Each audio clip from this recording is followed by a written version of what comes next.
आज वित्त मंत्री निर्मला सीतारमण बजट पेश करेंगी और इससे पहले कल ही संसद के बजट सत्र के पहले दिन राष्ट्रपति द्रौपदी मुर्मू का अभिभाषण हुआ था।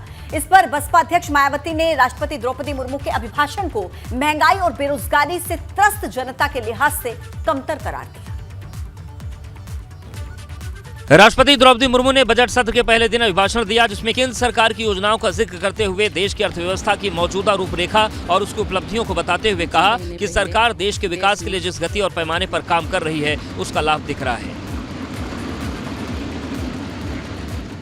हम दुनिया की 10वें नंबर की अर्थव्यवस्था से 5वें नंबर पर पहुंचे। राष्ट्रपति के अभिभाषण के बाद मायावती ने तंज भरे अंदाज में एक के बाद एक कई ट्वीट किए। मायावती ने लिखा, माननीय राष्ट्रपति द्रौपदी मुर्मू जी द्वारा संसद के बजट सत्र के पहले दिन आज अभिभाषण में केंद्र की ओर से कही गई बातें तथा किए गए दावे महंगाई, गरीबी, बेरोजगारी आदि से त्रस्त देश की 100 करोड़ से अधिक जनता को सांत्वना और शांति के लिए बहुत कम है। लोग सुखी होंगे तभी देश बढ़ेगा। अभिभाषण और आर्थिक सर्वे पर मायावती के तंज ने ये साफ कर दिया है कि अब बुधवार को आने वाले आम बजट पर भी सियासी बखेड़ा तय है। रिफंड के लिए लंबा इंतजार करना पड़ता था। आज कांग्रेस की भारत जोड़ो यात्रा कश्मीर पहुंचकर पूरी हो गई है। ऐसे में लोगों के मन में सवाल है कि आखिर राष्ट्रपति के अभिभाषण के दौरान राहुल गांधी संसद में क्यों नहीं पहुंचे। संसद भवन के ऐतिहासिक सेंट्रल हॉल में आगे की पंक्ति में बैठी सोनिया गांधी पूरे समय चुपचाप राष्ट्रपति का भाषण सुनती रही। कैमरा जब भी सांसदों की तरफ होता, लोगों की नजरें विपक्षी सदस्यों पर जाती, लेकिन 5 महीने से भारत जोड़ो यात्रा लेकर निकले राहुल गांधी कहीं नहीं दिखे। सोनिया गांधी के बगल वाली सीट खाली थी। लोगों के मन में सवाल आया कि भारत जोड़ो यात्रा के समापन के बाद आखिर राहुल गांधी कहां गए। दरअसल मंगलवार की सुबह राहुल गांधी कश्मीर में ही थे, जहां उन्होंने अपनी बहन प्रियंका गांधी के साथ जम्मू कश्मीर के गांदरबल जिले में प्रसिद्ध खीर भवानी मंदिर में दर्शन किए। प्रियंका और राहुल ने कुछ कांग्रेस नेताओं के साथ माता खीर भवानी के नाम से प्रसिद्ध रागन्या देवी के मंदिर में मत्था टेका, मां का आशीर्वाद लिया और देश की एकता और समृद्धि की मंगल कामना की। मध्य कश्मीर में श्रीनगर से पूर्व दिशा में 14 किलोमीटर दूर गांदरबल जिले के तुलमुला में स्थित माता खीर भवानी का मंदिर कश्मीरी पंडितों के लिए बहुत श्रद्धेय है। दर्शन पूजन के बाद मंगलवार को ही 3 बजे दोनों कांग्रेसी नेता दिल्ली वापस लौट आए।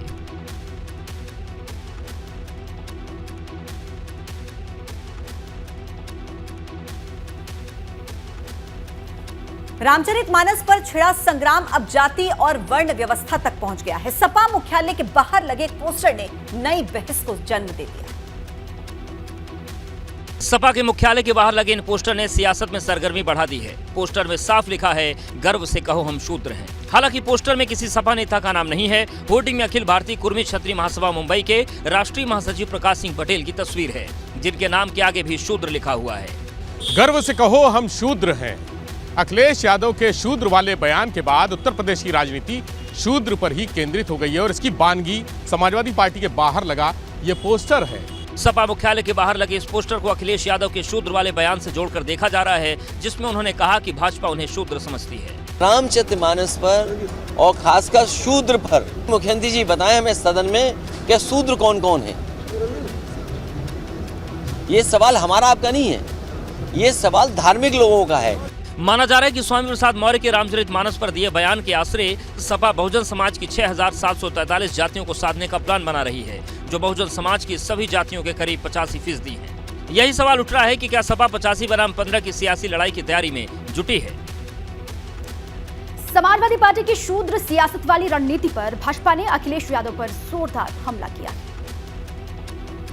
डिप्टी सीएम केशव प्रसाद मौर्य ने अखिलेश यादव की राजनीतिक समझ पर सवाल उठाए हैं। केशव प्रसाद मौर्य ने कहा कि सपा समाप्त होने जा रही है, इसलिए इस तरह के मुद्दों को हवा दे रही है। खराब समय आता है, सपा समाप्तवादी पार्टी बनने जा रही है, तब इस प्रकार के विषयों को वह हवा देने का काम कर रहे हैं। रामचरितमानस को लेकर स्वामी प्रसाद मौर्य अपने बयान पर अड़े हुए हैं। वहीं सपा रामचरितमानस पर स्वामी प्रसाद के बयान को निजी बता रही है, जिस पर डिप्टी सीएम केशव प्रसाद मौर्य ने कहा कि ये बयान स्वामी प्रसाद मौर्य का नहीं बल्कि अखिलेश का है।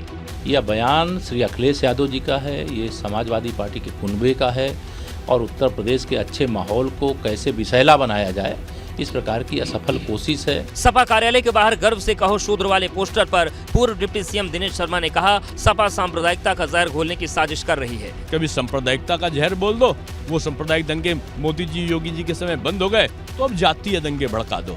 जाहिर है कि रामचरितमानस को लेकर शुरू हुआ विवाद शूद्र सियासत के नाम पर मंडल बनाम कमंडल हो गया है। और देखिए, रामचरितमानस पर जारी सियासी संग्राम के बीच स्वामी प्रसाद मौर्य ने एक बार फिर से उनके बयान का विरोध कर रहे साधु संतों पर निशाना साधा।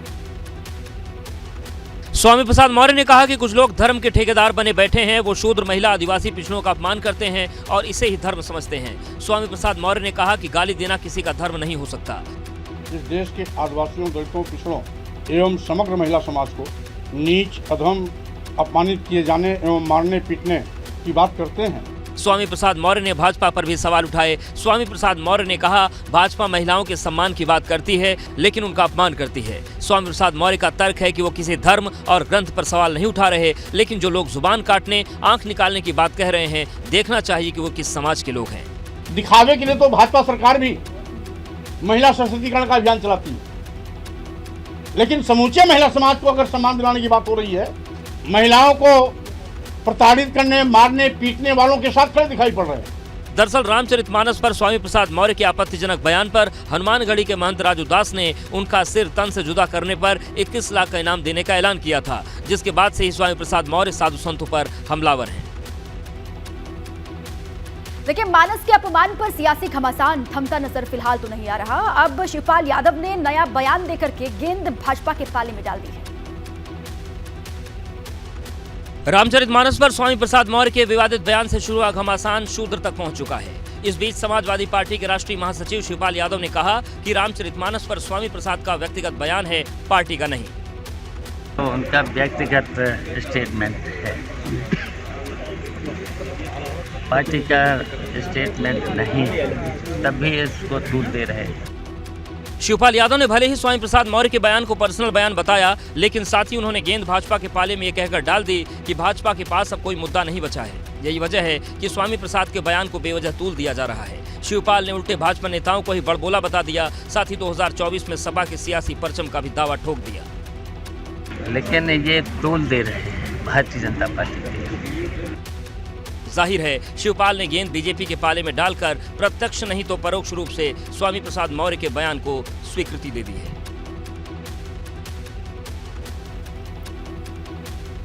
और यही रामचरितमानस पर विवादित बयान देने का मुद्दा अब कोर्ट तक पहुंच चुका है। सुल्तानपुर में स्वामी प्रसाद मौर्य के परिवाद दायर करवाया गया।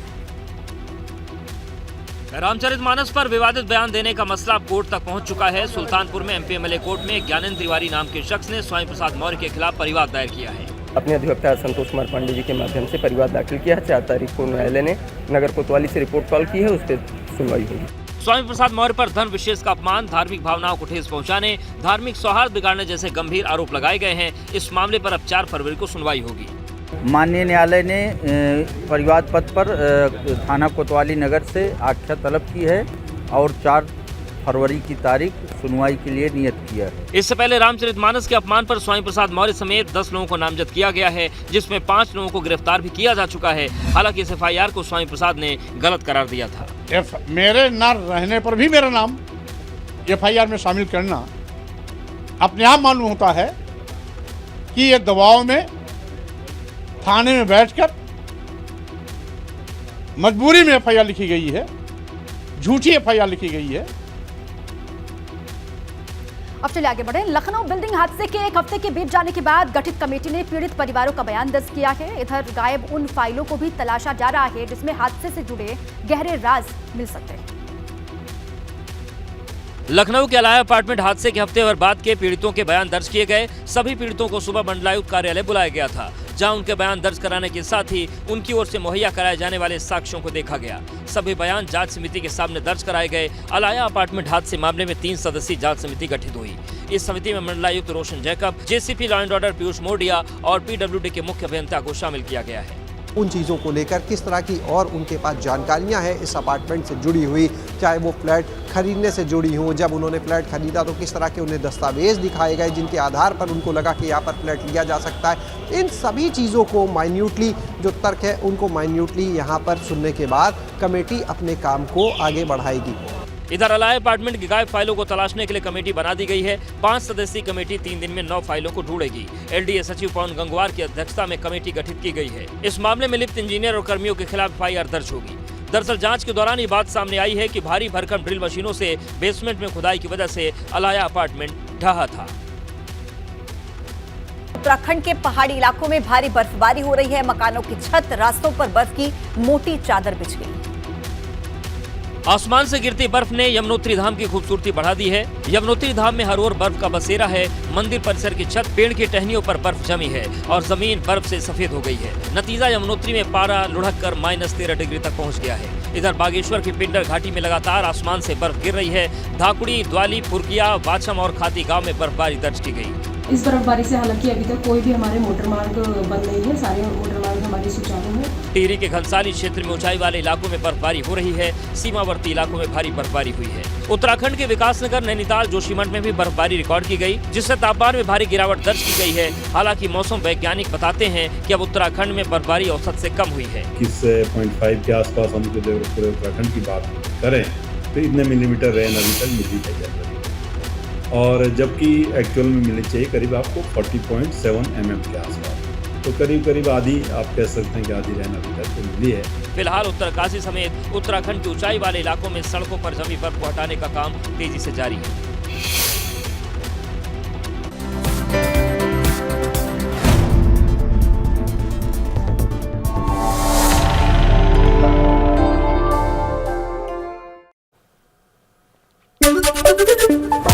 आज पेश होगा 2023-24 का बजट। सुबह 11 बजे संसद के पटल पर रखा जाएगा बजट। पिछले 2 साल की तरह इस बार भी पेपरलेस होगा बजट।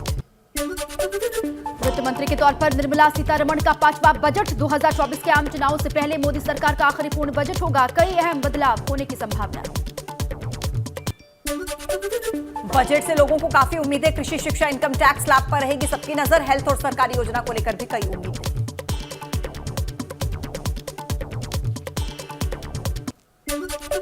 नौकरी पेशा से लेकर बच्चों की पढ़ाई, होम लोन से स्वास्थ्य बीमा तक के नियमों में बदलाव हो सकते हैं। इस हर सेक्टर को राहत की उम्मीद है।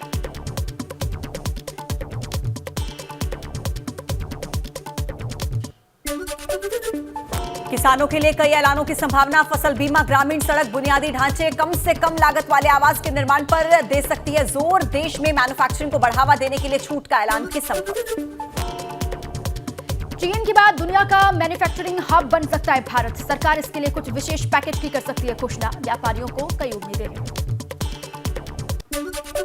बजट 2023 में मिडिल क्लास को राहत दे सकती है सरकार। विदेशों से इंपोर्ट पर करके लाए जाने वाले कुछ सामानों पर बढ़ सकती है custom duty. Private jet, helicopter, high and electronic items और ज्वेलरी पर असर पड़ना संभव। 2019 में निर्मला सीतारमण ने किया अपना पहला बजट, जो कि 2018-19 की तुलना में 13.4% से ज्यादा था। समय दर समय बजट की राशि बढ़ती गई। 2024 के बजट को लेकर भी यही उम्मीद है। प्रधानमंत्री नरेंद्र मोदी ने कहा कि भारत पहले, नागरिक पहले की सोच को लेकर हम संसद के इस बजट सत्र को आगे बढ़ाएंगे। मुझे उम्मीद है विपक्षी नेता संसद के समक्ष अपने विचार रखेंगे। संसद के बजट सत्र से पहले बोले पीएम मोदी, हमारे वित्त मंत्री एक महिला हैं और वो देश के सामने एक और बजट पेश करेंगी। आज की वैश्विक परिस्थितियों में भारत ही नहीं, पूरी दुनिया की नजर भारत के बजट पर टिकी है।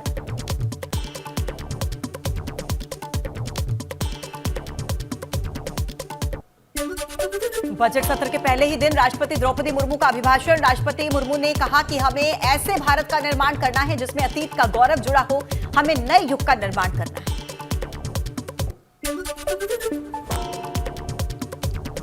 राष्ट्रपति मुर्मू ने कहा कि हमें ऐसा भारत बनाना है जिसमें गरीबी ना हो, मध्यम वर्ग भी वैभव से युक्त हो। ऐसा भारत बनाना है जिसके युवा समय से 2 कदम आगे चलता है।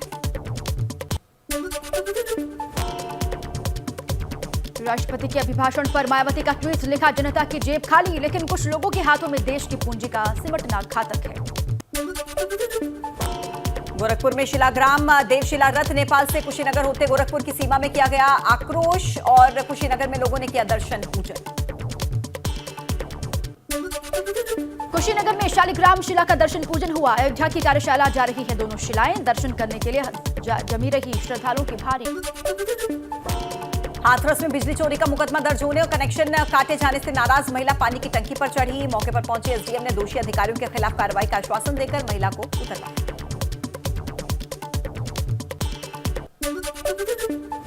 औरैया के दिबियापुर में विदेशी दुल्हन से युवक ने की शादी। न्यूजीलैंड से आई दुल्हनिया को 2 साल पहले ऑनलाइन दिया था दिल। दोनों के माता पिता की रजामंदी से हुई दोनों की शादी।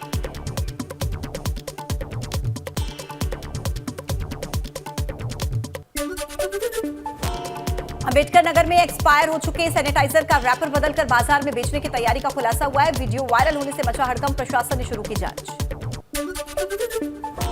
लक्सर में चाइनीज मांझे का जमकर हो रहा है इस्तेमाल। लक्सर के फ्लाईओवर पर हर रोज चाइनीज मांझे से राहगीर हो रहे हैं घायल। उप जिलाधिकारी से मिलकर लोगों ने कार्रवाई की मांग की।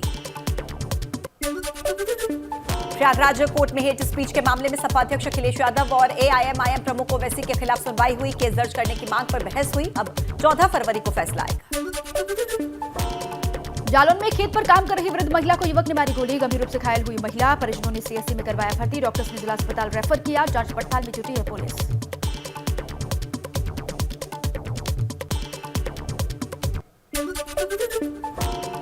रुड़की के पिरान कलियर में कलयुगी पिता की हैवानियत का मामला सामने आया। नाबालिग बेटी से दुष्कर्म का आरोप लगा है। मां की शिकायत पर पुलिस ने पोस्को एक्ट के तहत मामला दर्ज कर शुरू किया आरोपी की तलाश। फतेहपुर की पॉक्सो कोर्ट ने रेप के बाद हत्या के मामले में सुनाई फांसी की सजा। 45,000 का लगाया जुर्माना। 2019 में बच्ची से पड़ोसी ने रेप करके हत्या की थी। शव को फूसे के ढेर में छिपा दिया था। फतेहपुर में पुलिस और एसओजी की टीम ने मुखबिर की सूचना पर जंगल में चल रही अवैध शस्त्र फैक्ट्री का खुलासा किया। भारी मात्रा में तमंचा, कारतूस, शस्त्र बनाने के उपकरण बरामद। 2 शातिर गिरफ्तार। राजधानी लखनऊ के ओलंपिया जिम में आग लगने से मचा हड़कंप। फायर ब्रिगेड की 2 गाड़ियों ने आग पर पाया काबू। आग से झुलसा शख्स सिविल अस्पताल में भर्ती।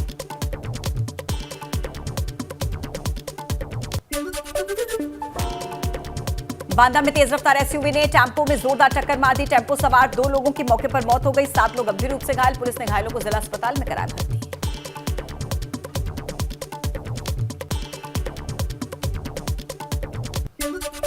फिरोजाबाद में ब्रेजा कार और ओमनी वैन हुई जबरदस्त हादसे का शिकार। हादसे में घायल 18 लोगों को गंभीर चोटें आई हैं। ट्रॉमा सेंटर में करवाया गया भर्ती। दोनों गाड़ियां क्षतिग्रस्त।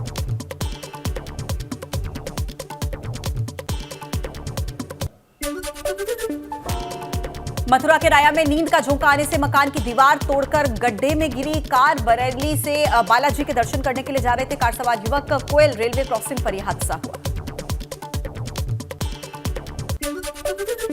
प्रतापगढ़ में न्याय के लिए किया गया अनोखा प्रदर्शन। धोखाधड़ी की शिकार हुई 95 वर्षीय बुजुर्ग महिला को ठेले पर लेटाकर पोस्टर के साथ पूरे शहर में घुमाया गया।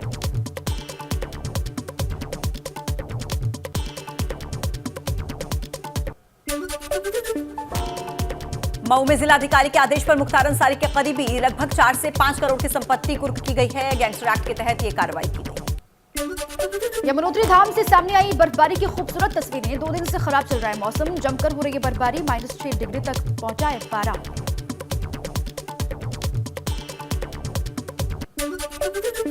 टिहरी जिले के ऊंचाई वाले इलाकों में जमकर बर्फबारी हो रही है। भारत तिब्बत सीमा से सटे गांव गंगी में सबसे ज्यादा बर्फबारी हुई। सीमांत गांव के घर, मकान, खेत खलियान बर्फ की सफेद चादर से ढके नजर आए।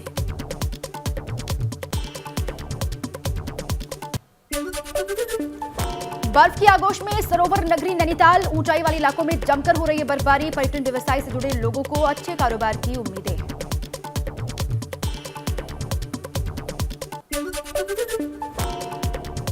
उत्तरकाशी के हर्षिल घाटी में चारों तरफ जमी बर्फ की सफेद चादर। भारी बर्फबारी ने बढ़ाई स्थानीय लोगों की दिक्कतें।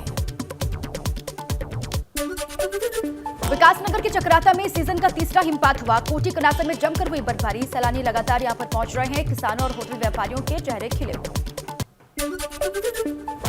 जोशीमठ में औली सड़क मार्ग पर कीचड़। बैंक के पास बर्फबारी से फिसलन। गाड़ियां फंसने से लोगों को आवाजाही में दिक्कत हो रही है। सड़क से बर्फ हटाने की मांग कर रहे हैं लोग।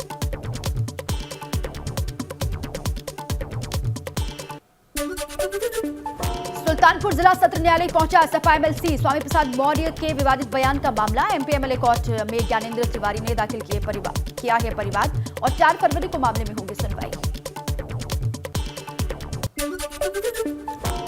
इटावा की जिला पंचायत बोर्ड बैठक में रखा गया है प्रस्ताव। इटावा का नाम बदलकर मुलायम नगर करने का रखा गया है प्रस्ताव। अखिलेश के भाई और जिला पंचायत अध्यक्ष अभिषेक यादव ने कहा, नेताजी से है इटावा की पहचान। यूपी में रोडवेज बस का सफर अब 25 पैसे प्रति किलोमीटर महंगा हुआ। राज्य परिवहन प्राधिकरण ने किराए पर मुहर लगा दी है। रोडवेज को करीब 32 से 30 करोड़ सालाना का मुनाफा होगा।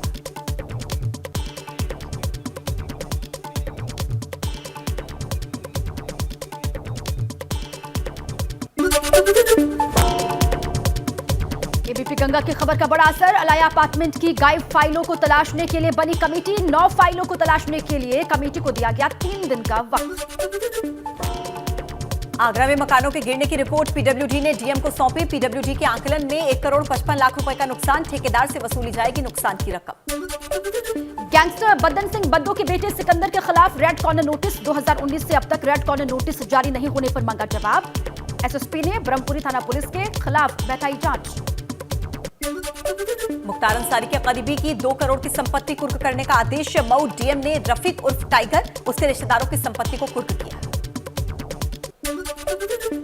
राष्ट्रपति द्रौपदी मुर्मू का 12 और 13 फरवरी को लखनऊ का दौरा। 12 फरवरी को ग्लोबल इन्वेस्टर समिट समापन समारोह में शामिल होंगी। 13 फरवरी को भीमराव अंबेडकर यूनिवर्सिटी के दीक्षांत समारोह में शरीक होंगी।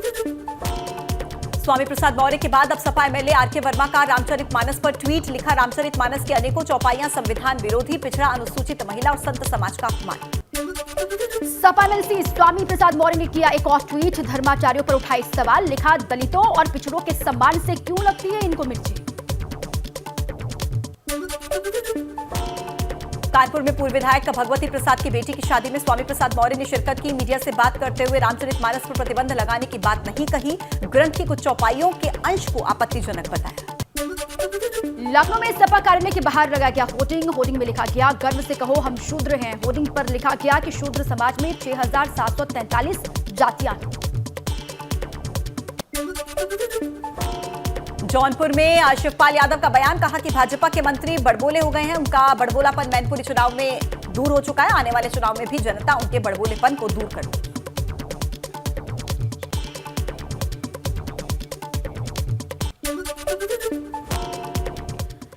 और देखिए, देश के लिए आज का दिन बहुत खास होने वाला है, बहुत अहम है, क्योंकि देश का बजट देश के सामने आ जाने वाला है। मोदी सरकार के इस कार्यकाल का ये अंतिम पूर्ण बजट होगा। ऐसे में बजट से लोगों को बेहद बेतहाशा उम्मीदें हैं। बजट में इस बार क्या खास होगा और इस बजट से किस वर्ग को क्या क्या उम्मीदें हैं, हम आपको हर सेक्टर की बात बताएंगे, ग्राउंड से भी और एक्सपर्ट के साथ भी। तो सरल और सबसे आसान शब्दों में सुबह 8:45 से देखिए बजट की बात। एबीपी गंगा के साथ नॉन स्टॉप, बजट से पहले और बजट के बाद भी।